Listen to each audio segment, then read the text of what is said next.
Mari belajar dari Italia. Apa yang sebenarnya terjadi di Italia? Apa yang bisa kita jadikan contoh agar tidak terjadi di Indonesia? Kreatif konten ini berasal dari artikel warga Italia, dipersingkat dan dilengkapi data agar lebih mudah dipahami. Tahap 1. Kasus pertama diumumkan. Itu cuma flu. Apa pentingnya pakai masker? Orang-orang ini cuma lebay. Saya kan sehat, gak bakal ketularan. Gak usah panik lah. Tahap 2. Jumlah positif COVID-19 mulai naik signifikan. Cuma beberapa yang kena. Yang meninggal pun hanya orang-orang tua saja yang emang udah punya penyakit.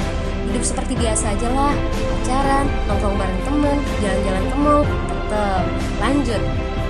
Tahap ketiga, jumlah kasus meningkat dengan cepat, berlipat ganda dalam 1 hari. Tingkat kematian pun bertambah. 7 Maret, lebih dari 5.000 kasus positif COVID-19. Zona merah diberlakukan di Italia. Wilayah yang dikarantina hampir 25% dari luas Italia. Sekolah dan universitas tutup, tapi tempat kerja, bar, dan restoran masih buka. Sementara itu, 75% wilayah lain masih menganggap enteng COVID-19. Anjuran mencuci tangan ada di mana-mana, tapi sekadar anjuran dan tak banyak yang melakukan. Tahap 4. Jumlah kasus meningkat pesat. Sekolah dan universitas ditutup selama sebulan. Darurat nasional pun diberlakukan. Rumah sakit menambah kapasitas, seluruh kamar dibersihkan untuk memberi ruang bagi pasien COVID-19. Tapi tak ada cukup dokter dan perawat. Ada terlalu banyak kasus pneumonia, terlalu banyak pasien perlu ICU, tapi ruangannya sudah habis, ventilator habis. Pada titik ini seperti kondisi dalam perang. Dokter harus memilih siapa yang akan diobati berdasarkan peluang bertahan hidup. Itu berarti pasien lanjut usia dan punya penyakit bawaan seperti hipertensi, diabetes, stroke tidak masuk prioritas karena tidak ada lagi ruang. Sistem layanan kesehatan seketika runtuh. Tahap 5. 9 Maret mencapai lebih dari 9.000 kasus. Seluruh kota Italia lockdown. Orang-orang bisa pergi hanya untuk keperluan darurat dan dalam pengawasan ketat. Semua bisnis masih dibuka karena jika tidak, ekonomi akan runtuh. Itu kebijakan pemerintah. Mulai ada ketakutan, orang-orang mulai memakai masker dan sarung tangan. Tapi tetap saja, ada anak-anak yang merasa jagoan, masih ingin uji nyali.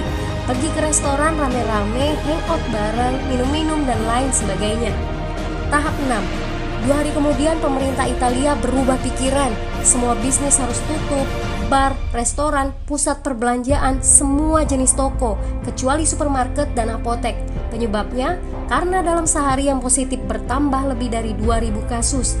Penduduk yang mau keluar rumah harus mendapat surat izin. Surat izin ini didapatkan dari pos pemeriksaan polisi yang disebar di berbagai lingkungan. Yang melanggar bisa kena denda 3,3 juta rupiah.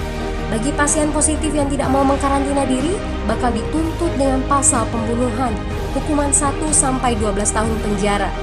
21 Maret jumlah korban meninggal di Italia terus meningkat melampaui Cina.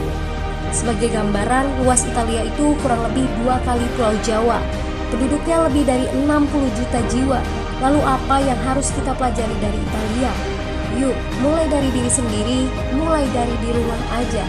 Jaga kebersihan lalu isolasi diri dan keluarga. Tidak keluar rumah kecuali sangat penting.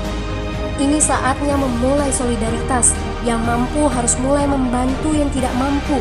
Ini adalah bentuk usaha dan doa kita semua. Semoga badai corona ini segera berlalu.